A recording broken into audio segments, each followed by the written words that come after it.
welcome to another episode, another great story on community storytelling. I'm Lisa Krystal and Linda Lester. I thank you so much for supporting my show. It's been season number 4 for us now, and hopefully season 5 is still to come. But yeah, we just got back after the pandemic, so it's been a long time since we've done interviews, and now we're getting in earnest. And I will say, if you've got a story that you know needs to be shared, all you do is go online to kcat.org and nominate him or her or you or a bestie, anybody. Anyway, I got 2 guests today that this is just a spur of the moment thing, and I'm so excited to introduce you to them. We have Morgan and we have Krystal, and you can tell, I hope you can see enough of their outfits that you can see they're painters, and they are in Los Gatos today. This is July 16th, and I tell you the date because when you see this, you say, oh my gosh, I walked by them while they were painting this fabulous mural at the corner of University and Main outside Azuca store, which is a great store anyway. Great store. And she's right up, and you know, she moved into that storefront during the pandemic. Amy did, the owner. Wow, super great. And she's got that huge wall outside on University, right there at the corner of Main, white. Always. Just waiting and for super somebody. busy street. I know everyone my watching goodness. probably walked by because we had, like, everybody, it felt like in Los Gatos was walking by today. We're in their way with our ladders and our carts. So just apologies if that was you. You must have had an audience, though. I mean, it would be so much fun to watch Yeah, you. a lot of people stopped. People So- were super enthusiastic. I do a daily walk, and when I walked by this morning at about 9:30, all I saw I knew something was coming because I saw a white piece of paper with the picture of what you are painting and blue like painter's tape at different corners. Now, first off, that is a huge wall. Is your mural covering the whole wall? No, it's going to be an element in the middle of the wall. And part of the blue tape is to extend the impact of the mural with just those lines. So it feels like it actually covers more, but the content is focused around the middle of the wall. Now, tell me how Amy found you. Yeah. I mean, she just called you up and said, Morgan Murals, because I think that's how we Google you. Yeah. I want a mural. That's right. I have think an empty wall. Yeah. At the time, I think it was 2 or 3 years ago, and she was on the Public Arts Commission, and I was painting the murals at Lulu Lemon in town. Are the murals outside? I walk by Inside. Lulu Lemon. Okay. Inside, like behind the register, there's a bunch of Lulu Lemon murals. I think she went in there and she saw those were happening, and she thought, wow, I have been wanting more murals in downtown Los Gatos. And I talked to her, and I also have a podcast. So I had said, you know, you should in my podcast, I'm interviewing a lot of city art commissioners to figure out how they got murals made, because sometimes it's like, how do we get the budget? How do we get this passed? How do we get enough community support for mural art? And as an artist, I work for a lot of cities where it's always reinventing the wheel, and there's a lot of obstacles for communities who who are smaller, like Los Gatos, that don't have a full-time art commissioner on staff. So I try to connect the dots for artists and small towns about how to get public art made, and that's how I got on her radar. She talked to me, we fell in a conversation. I think that was at least 2 years ago, maybe 3. And who came up with the idea? Describe what the mural is going to be. We, of course, will be seeing the finished product, but describe what the mural is going to be. Yeah, so it really specifically, I mean, both with the timing after the pandemic and Amy was specific. I want a mural that celebrates the diversity of our community, that feels inclusive. How can we create artwork that feels specific to our community, but also like really open and inclusive? So did Amy come up with the idea, or she just said, this is what I want, you come up with the idea? So it's a little bit of both. So she gave me that direction. I want a mural that is really celebrates diversity and inclusion in Los Gatos.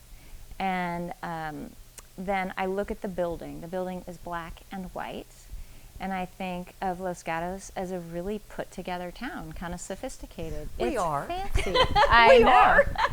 So I'm thinking, you know, rainbows and unicorns, maybe not for Los Gatos, or, you know. For my granddaughter's bedroom, yes, but no, not for the town. Exactly. So really the space dictates what would work here? And with a black and white building, I thought something modern and contemporary, and so I thought a black and white composition would work well on the wall. So I went with something that looked kind of modern. So it is going to be a black and white with a lot of sort of designs. Now there's a face in it. Yeah. And give us some more description. Okay. So what happened was I gave Amy one image, one idea, and she said, I passed it around, we don't like this and this and this. Okay, let's try this image. So this is about the fourth image, and it's fun because it's actually a community dialogue.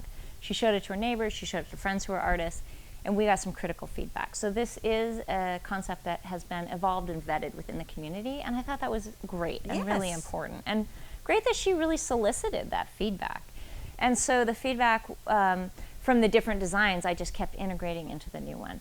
But in the end, I wanted a girl that did not look white. I wanted somebody who could be any nationality. So she looks like she could be African American or Polynesian, or even she just looks like anything. I got a girl, and of course I chose a young girl because I feel like children are so heart opening, and the in her hair is all sorts of designs and patterns and ideas, and it really is about her creative possibility, and it's sort of fanciful, but because it's black and white, it fits with the building and with the modern feel. But she's very sweet, and she's going to be looking up and sort of having big dreams. That's the... Is it going to be 3D? No. Or have that effect, no. you know? And actually, that's a great question, because Amy, and the feedback I got from the community is we really like those dimensional murals. Like you have a John Pugh right here on Main Street that's gorgeous. Yes. John Pugh is famous for the trompe-l'oeil depth. I do a lot of trompe-l'oeil, but in this case, on that wall, there are trees, there are trash cans, there's windows. It's very already visually busy, congested. There is a mural in Los Gatos. It almost looks like a Rockwell painting. Two gentlemen, two men. I think they're pharmacists or whatever. Yep. And I walk by it, every time I walk by it, I think there's really two men there. Exactly. So I that's mean, a trompe-l'oeil it just style. throws me. It's Yes. like, whoa. Yes. And then I realize, oh yeah, it's the mural. Yeah. So we are not doing that style. Okay. We're doing something, I call it more illustrative, more like a pattern. She will be very realistic, almost like the artist JR. You know, she is in one style, which is very realistic, like a black and white photo. The hair is illustrative style, line drawing. And then because of the trash cans, we lifted her up on a book. Initially, she was going to be sitting on, with her head on the ground. She's up just a little bit. And her elbows are out, and the elbows span like most of the width of the building, so it should be really interesting. And then the lines was just a way to, instead of just having her, just extend it a little bit and symbolize the mountains of Los Gatos. Wonderful. Because that's what's so beautiful here. I love that Amy and you decided all this, because if we learned anything during the pandemic and when we had, Black Lives Matter, we learned about diversity. And the lack thereof, and how much we as a town need to learn more and be more involved, and become very diverse. Yeah. So I love that Amy is doing this for the town. Yes. It's almost like a gift to the town, if you ask me. It absolutely is. I mean, I probably shouldn't be saying all this as I'm doing the news interview, but I mean, I just see all that, and it's wonderful. Absolutely. It's saying, like, we want to be inclusive. We don't want to other people to feel shut out of our community. So we're going to have art that reflects a diversity. It's great. Yeah. It's great. Now, the only other, we have the one that's also outside where the Posteria used to be on Main Street. Have you seen that mural? It's on the side. It also looks very real. But we don't have a lot of murals in Los Gatos. Yeah. Do you think this is the sign that we're going to be getting more? Totally. I mean, from the enthusiasm. Citizens of Los Gatos today were like on fire. We were like, thanks. And how did she get to do this? How did Amy get to do this on this building? So Amy was her enthusiasm and determination. It is not easy to get a mural funded, approved, do the vetting, the artist, go back and forth. She's put a lot of time into this, so it's not easy to coordinate. So I guess the building is privately owned, so she just needed the permission of the owner. She had to get permission from her. Is he helping pay for this? Yes. I think, actually, I don't know. Okay. Now For this sure. is, I don't know if you want to tell me, but what does a mural cost? Yeah, so I have a $5,000 minimum. She didn't have a big budget, so I said, I'll tell you what, I'll paint something for within your budget. And I do that from time to time because I think, well, first of all, if somebody wants to paint a diversity and inclusion mural, I think it's timely, I think it's important, I think it belongs downtown Los Gatos, so I felt so aligned with it. I wanted to step in and make sure that the project happened, too. So forget you heard any of this. Oh, okay. So that if you have to call Morgan Murals, is that how we look it Uh-huh. up? Full price. Full price all the way. Forget you just heard that she does things like that. Now, Krystal, I see you have some paint on you too. Where do you come into this whole project? Well, I met Morgan, signed up for a workshop, and she's been, very inclusive, very kind. Then invited me to paint on this mural because we painted one prior yesterday, which was more of her landscape, more elegant, more into depth, which I wanted to learn. That's why I signed up to work with her because my style is completely different. But I learned so much, working with her, and I'm excited to be here. So, How different is it to do a mural than just a painting, or is there any difference? I only do murals. She should answer that. Do you I do mean, what- painting? what yeah, is I the do difference? paintings. There's a big difference. What is because it's like cooking for your family or cooking for you and your husband versus cooking for a huge wedding party. Although you're a chef, there's two different approaches. And Morgan has the approach to big scale and thinking bigger. And I come from canvas background, so I have an approach for micro details. So to switch over is like, it's just different. That's it's a great painting, analogy.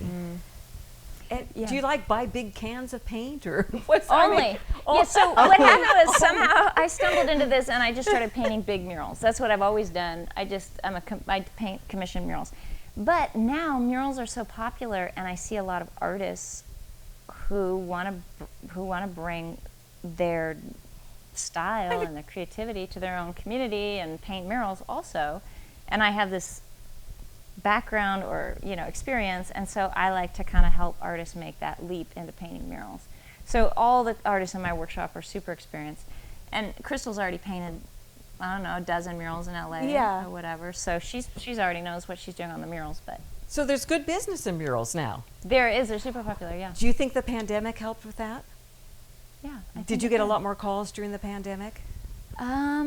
You saw a lot of mural. I saw a lot of murals in the pandemic that were really famous, like even the Black Lives Matter in Washington, D.C. That was huge. People understood the power of art. And then we had a Black Lives Matter down, seems like half the cities in California had Yes. a Black Lives Matter mural, and people understood art and making that statement is important. And what other statements could we make with art? Or how else can we use art in the city? It really, I think, I think it inspired a lot of public art. Did you get any requests to do parklets?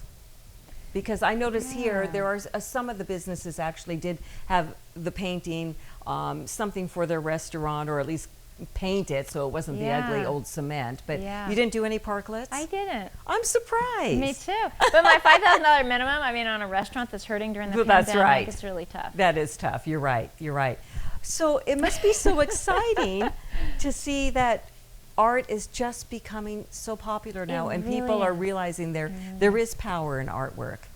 I am so excited. I feel like I've been running on this little trail, and all of a sudden, I'm turning around, and there's I'm like a 10K coming behind me, and I'm getting passed, and it's awesome. I'm like, go, go, go. Now, once we will have seen the finished product of this mural, how long will it have taken you to paint that? I don't know. The actual execution doesn't take us that Just long like maybe together 2 as a days? team. Yeah, 2 days. And then do you maybe put some 3. sort of a finish on it so that it stays? So the finish protects. I use a finish when it's color because it protects from the UV. But with a black and white mural, it's not as necessary. It's actually better if I can just come touch it up fresh on the wall.